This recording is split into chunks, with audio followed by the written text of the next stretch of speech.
Peter Chang here for Macho Cave TV, and this is our 13th part installment of building your own computer. And in this part of the case build, we're trying to make some more room so we could actually work with the cables a little bit easier. One way of doing this is that if you don't have enough room, sometimes when you try to plugging in things, you don't quite plug things in correctly. Things aren't quite flush. The cables don't quite seem to be seated correctly. So in this case, we're just going to take some pains to make a little bit more room, either by trying to manage our cable management a little bit better, or by removing some components inside the computer case that gets in our way. Once again, if you have like a higher end computer case, having more room is not going to be an issue. But in the mid-tower case, kind of like the Antec 900, you have a tendency to run into these little issues.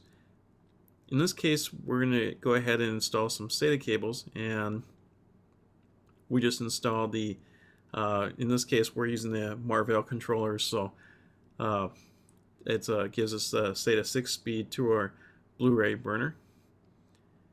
And you see that we're not doing like exactly the world's greatest job with cable management, but just so you know, when you're building this in your own personal case, do take the time to add in some additional cable management as you go along. I'm just so excited to get this build running. I'm not doing the world's greatest job with my cable management. So one idea, one thought process is that yes, definitely do check to see that the parts do work, and then once everything is working great, go ahead and definitely do go back and do some more cable management. But in this case, I'm just making sure that my SATA cables are installing in correctly.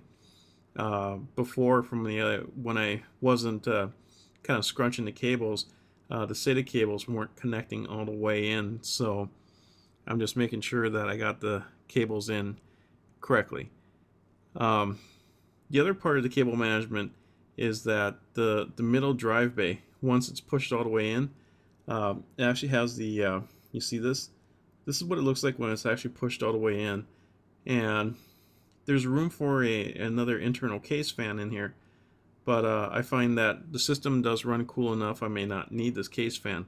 So in my case, I'm just gonna go ahead and pop out that case fan. Another problem is that because I'm not kind of like tying down all the cables, even if I did put in a case fan, that front bezel would actually be in the way of my 24 pin connector. Pin power connectors. So it's kind of a tough decision, but I'm going to go ahead and decide to remove this plastic cage that actually houses the internal case fan. So I'm just going to leave that one out, and I'm going to just go ahead and pop the drive cage back in.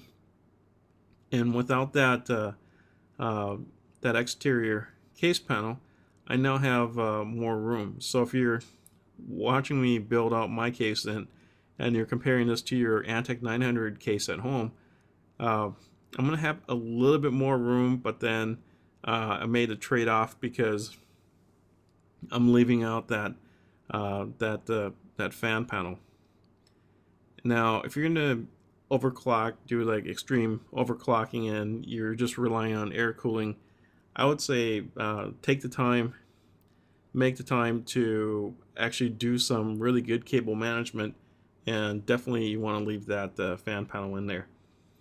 I'm just kind of doing a quick build, so in my case, I'm not going to worry about not having that fan panel in there. And once again, the reason why I leave that panel off is that with that panel off, I could actually ensure that my 24 pin connector, power cable actually could go on the system securely. I tried leaving it off and then pushing it back in, and it just kind of dislodges my 24 pin power connector, and then thus my whole system build doesn't get enough power. So here's that big cable. I'm actually just let me lift that up a little bit, and I'm just going to go ahead and plug in my 24 pin power connector. And it's kind of tricky because the cable just goes straight in, and the rest of the cabling just wants to flop straight up. But yeah, if I was going along with cable management and tying everything down as I go, that should not be a problem. So once again, it's just a quick little tip, but I do encourage you to take some time and do some cable management. But if you're in a hurry, or just in a hurry to test the parts to make sure that everything works, this is the way to do it.